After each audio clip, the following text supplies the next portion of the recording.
Okay, now I'd like to chat just for a bit about one score matches. Much has been said about the Springboks winning their second World Cup in a row on the back of three successive 1 point victories. Then, of course, Jacques Nienaber switched to Leinster, whereas you can see by the screen there, we've had a string of defeats in recent seasons of 5 points or less. And I've also added results of the Irish team as well. And just for good measure, the Munster semi-final losses, they had both the Irish captain and starting out half playing for them. You could say each and every one of those results played a part in an Irish team falling short of silverware. So starting with yourself, Tom, is there a pattern to be seen here? Well, I think when it happens so often, I think there is a pattern. You could pull those matches apart and for different reasons why we've lost the game. I think ultimately one accusation that you could throw at both coaches. I'm going to leave Munster out of this for the moment and Graham Rowntree, but just one underlying trend I would have with Leo Cullen and Andy Farrell is our use of the bench.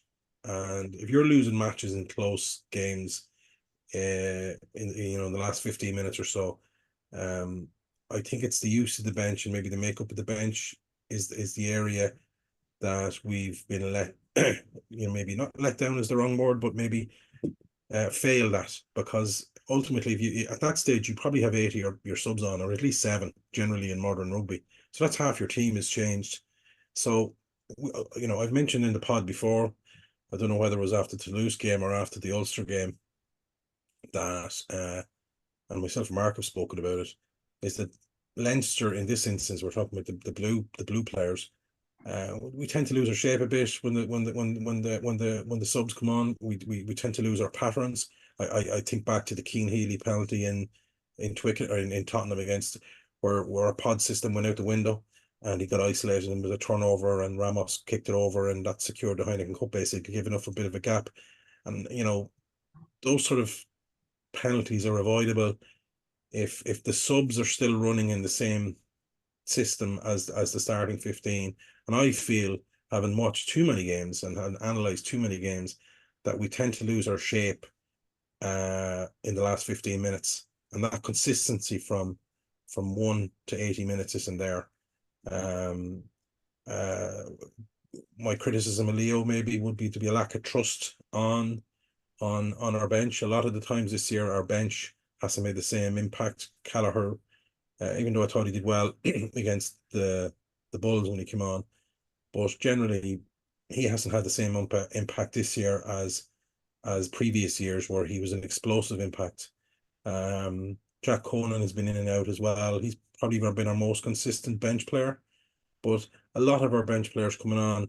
And then even the weekend, we lost our shape a bit on how we exit and how we play on counter when Frawley came on, and not getting a Kieran in particular.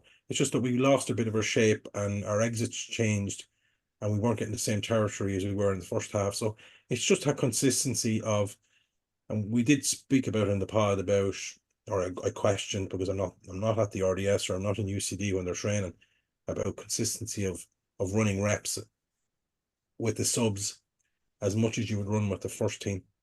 And it seemed from the outside, I mean the distant outside from me, that we weren't. I think that's probably the most, if we go into the psychological side of it, is there a frailty there? But that's really hard to put your finger on unless you're an expert in that. You've got really good people within the game that look after the top 6 inches.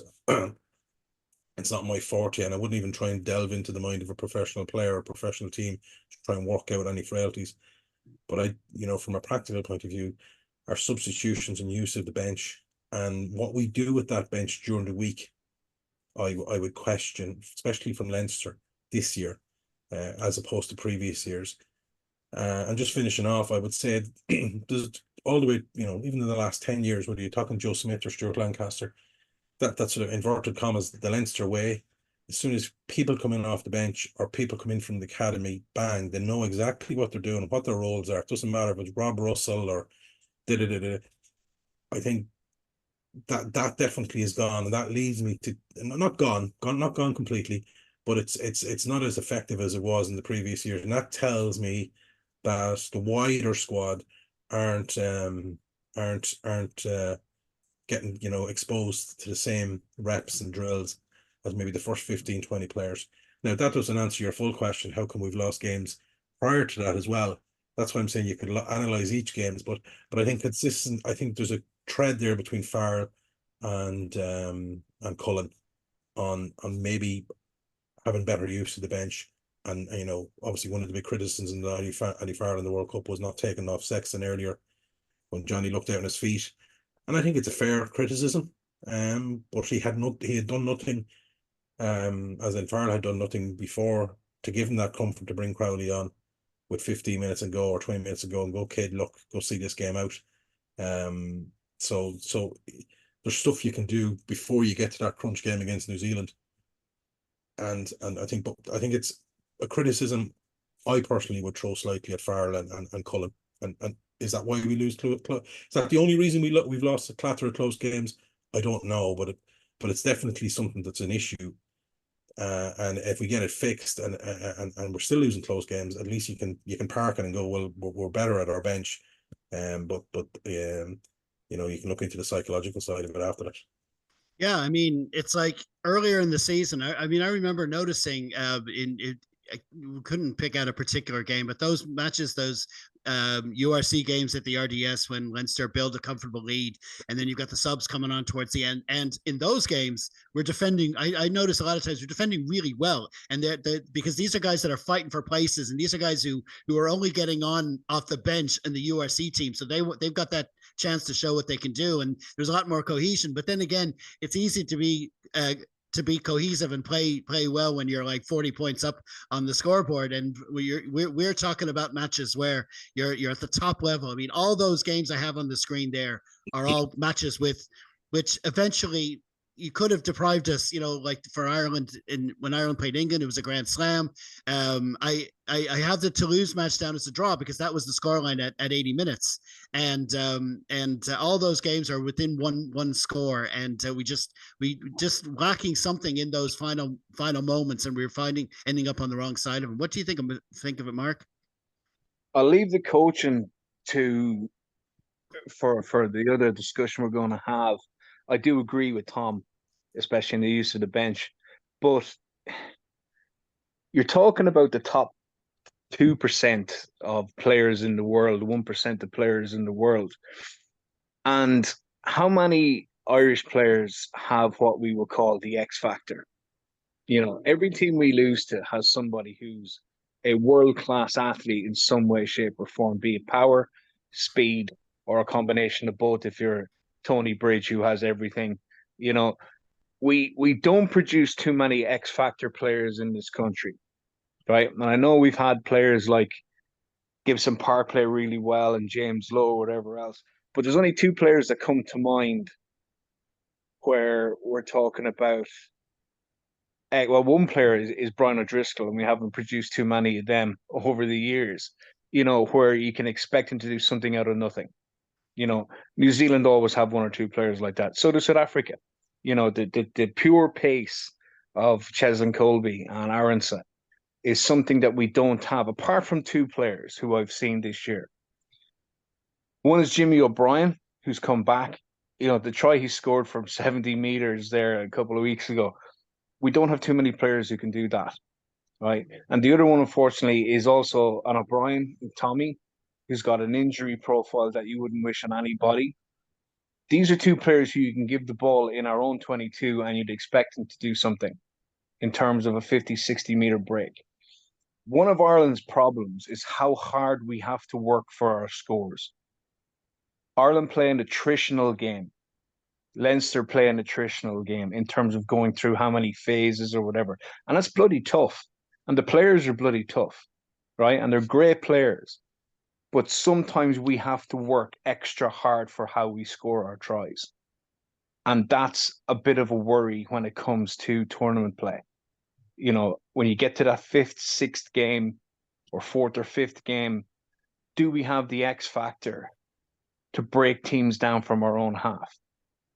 I don't know if we do or not as a nation at the moment. Sorry, Sorry, mate, go on. We just said from a Leinster point of view, we do have a young 10 coming through that seems to have the X factor. Yeah, but as you said, do we have the trust in him yet?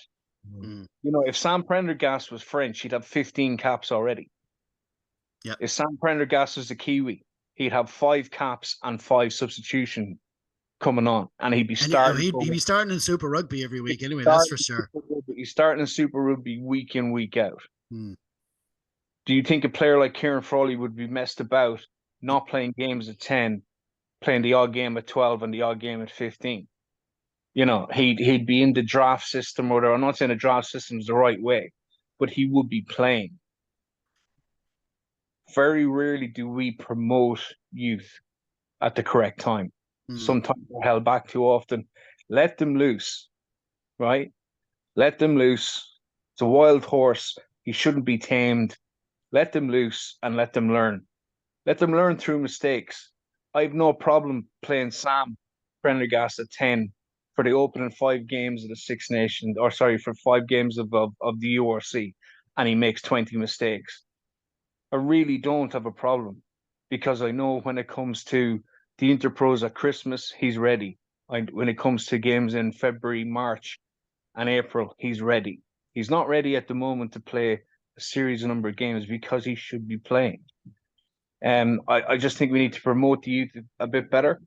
And as much as I love him, and much as he's a warrior, there's no way a 37-year-old prop should be on the bench for us.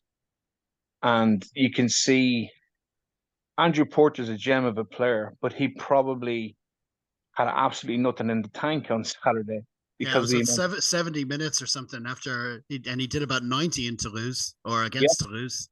Yeah, so again, that's going back to Tom's point on how we use our bench, when we use our bench.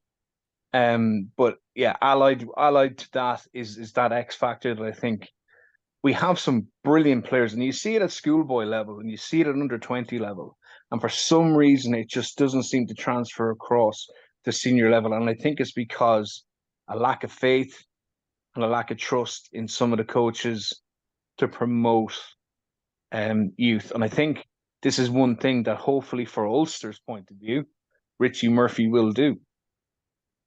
I think he's no problem playing players that are young enough because he knows they're good enough. That's it for me. Yeah, it's a tricky one, all right. But listen, you know, it's something that we're gonna have to deal with. I mean, all those results, it's just not it's not a coincidence. Like you say, all those games went differently.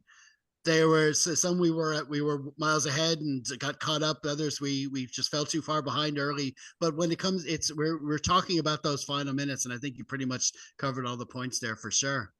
It would just be interesting, I think, to go through how many percentage of our tries come from either line-out mauls or come from multi-phase tries. And I'm talking 6 to 8 phases plus.